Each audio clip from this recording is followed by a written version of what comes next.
Damai sejahtera Allah yang melampaui segala akal menaungi setiap kita. Mari kita siapkan hati kita merenungkan kebenaran firman Tuhan.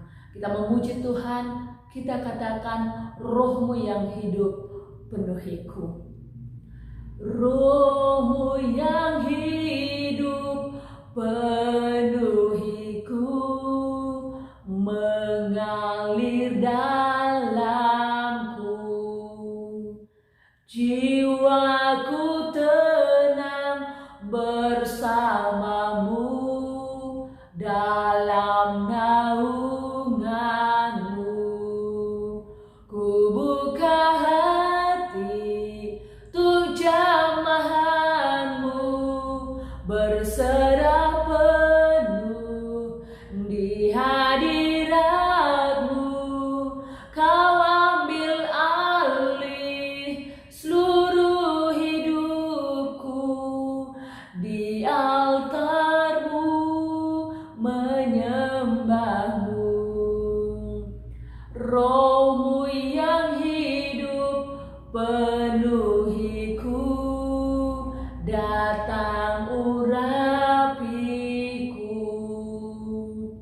Ku siap terima kuasa-Mu, hidupku bagimu, hidupku bagimu.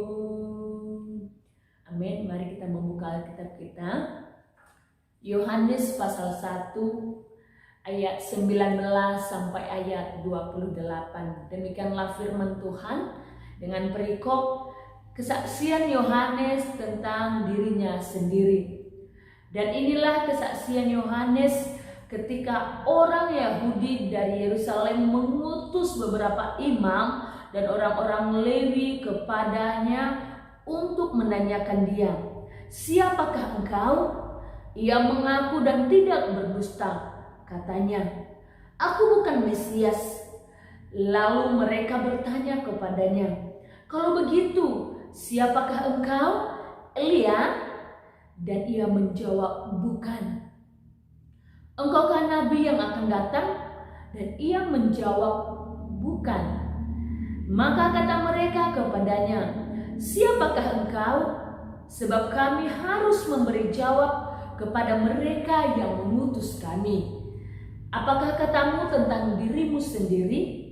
Jawabnya, "Akulah suara orang yang berseru-seru di padang gurun, luruskanlah jalan Tuhan, seperti yang telah dikatakan Nabi Yesaya." Dan di antara orang-orang yang diutus itu ada beberapa orang Farisi. Mereka bertanya kepadanya, katanya, "Mengapakah engkau membaptis jikalau engkau bukan Mesias, bukan Elia, dan bukan Nabi yang akan datang?" Yohanes menjawab mereka, katanya, "Aku membaptis dengan air, tetapi di tengah-tengah kamu berdiri Dia yang tidak kamu kenal, yaitu Dia yang datang kemudian daripadaku, membuka tali kasutnya pun aku tidak layak." Hal itu terjadi di Betania yang di seberang sungai Yordan, di mana Yohanes membaptis. Amin. Puji nama Tuhan. Bapak, Ibu, serta saudara-saudara yang terkasih dalam nama Tuhan Yesus, kita sudah membaca ayat firman Tuhan hari ini. Dan kiranya damai Allah, kasih karunia Allah bekerja dalam kehidupan kita melalui firman Tuhan ini. Tema renungan hari ini, luruskanlah jalan Tuhan. Bapak Ibu yang terkasih dalam nama Tuhan Yesus, dari ayat 19 sampai ayat 28, orang bertanya-tanya, siapakah Yohanes sebenarnya? Orang-orang Yahudi di ayat 19 mengutus imam dan orang Lewi kepada Yohanes untuk menanyakan siapakah dia. Dan ia menjawab, dia bukan Mesias, Dia bukan Elia dan juga bukan nabi yang akan datang.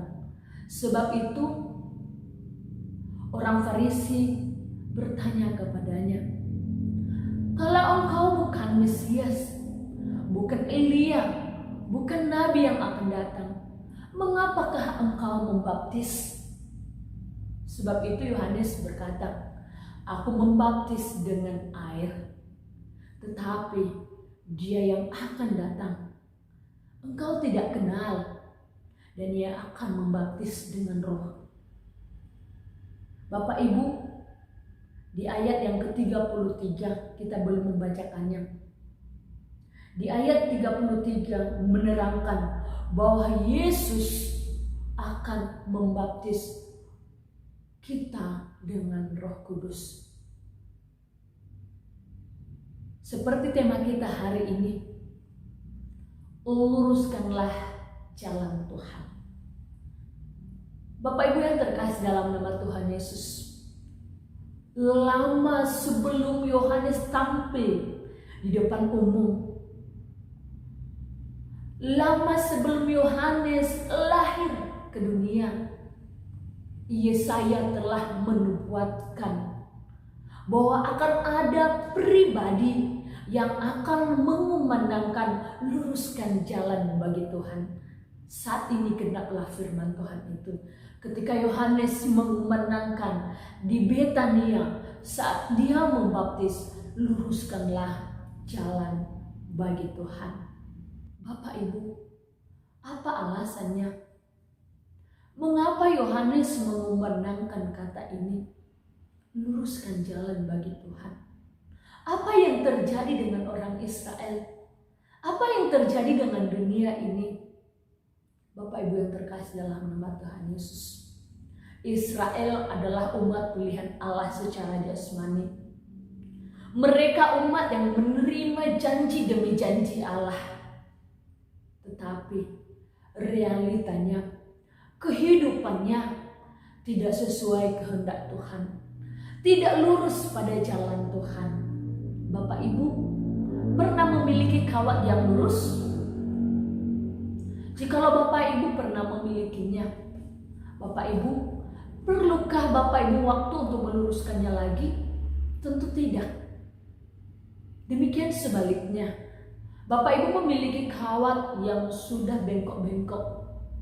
Bapak Ibu memerlukan kawat ini supaya lurus. Pastinya Bapak Ibu memberikan waktu untuk meluruskan kawat yang bengkok-bengkok ini. Sama halnya Bapak Ibu, kehidupan orang Israel sedang bengkok. Bengkok dalam hal apa? Mereka disebut sebagai umat Allah, tetapi kehidupan mereka tidak sama seperti kehidupan umat Allah. Ketaatan mereka tidak sama seperti ketaatan umat Allah yang sesungguhnya.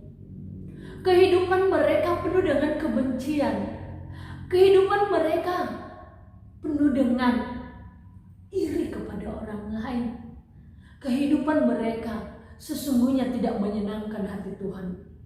Inilah yang mau diluruskan oleh Yohanes. Yesus akan datang membaptis engkau semua dengan Roh Kudus.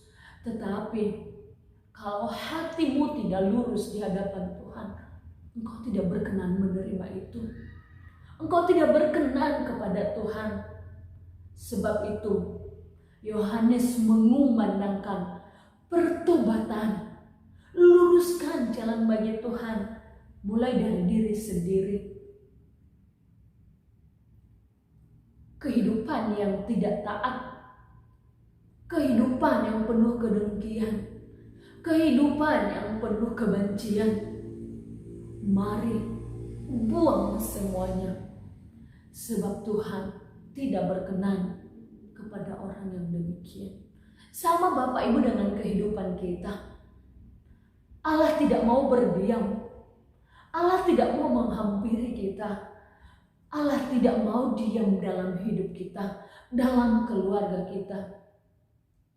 Ketika hidup kita bengkok di hadapan Tuhan, atas nama kita orang Kristen, atas nama kita orang percaya. Tetapi kalau kita pernah selek kepada tetangga kita dan tidak mampu memberikan pengampunan, ketika kita melihat orang lain lebih mewah, lebih diberkati daripada kita dan kita iri, ketika benih-benih kejahatan tinggal dalam hidup kita, Bapak Ibu, firman Tuhan hari ini mengingatkan kita, luruskan jalan bagi Tuhan dalam hidup kita. Ketika Bapak Ibu masih ada kebencian dalam hidupnya terhadap orang lain, lepaskan pengampunan. Minta Tuhan memberikan hati yang mampu mengampuni. Ketika Bapak Ibu masih merasa iri kepada orang lain, minta Tuhan memurnikan hati kita. Ketika Bapak Ibu masih ada benih-benih kejahatan, benih-benih ketidaktaatan kepada Tuhan, mari minta Tuhan menuntun hidup kita sekalian, supaya kita tinggal sungguh-sungguh di hadapan Tuhan. Kehidupan kita lurus di hadapan Tuhan, sehingga Tuhan berkenan kepada kita pribadi demi pribadi. Luruskan jalan bagi Tuhan. Bapak Ibu, pikirkan apa yang selama ini membuat jalan Tuhan bengkok dalam hidup kita, yang menjadi benteng Tuhan tidak memberkati kita. Mari pikirkan, dan segala hal-hal itu mari kita buang dalam hidup kita. Kita fokus kepada Tuhan, kita fokus pada jalan Tuhan yang lurus. Kita murnikan hati kita tulus di hadapan Tuhan. Demikian firman Tuhan, damai Allah yang melampaui segala akal menaungi kita sekalian. Mari kita berdoa. Bapa dalam surga, terima kasih buat firman-Mu yang mengajarkan kami untuk meluruskan jalan Tuhan dalam hidup kami masing-masing. Sepanjang hari ini kami mau berjalan bersama Tuhan. Bantu kami ya Tuhan, sehingga kami mampu menjalani hari kami bersama Tuhan. Dalam nama Tuhan Yesus, Allah kami yang hidup, kami berdoa dan mengucap syukur. Haleluya. Amin. Tuhan Yesus memberkati kita semua. Selamat beraktivitas hari ini. Bersama Tuhan kita pasti bisa. Amin. Ku buka hati untuk jamahan-Mu, berserah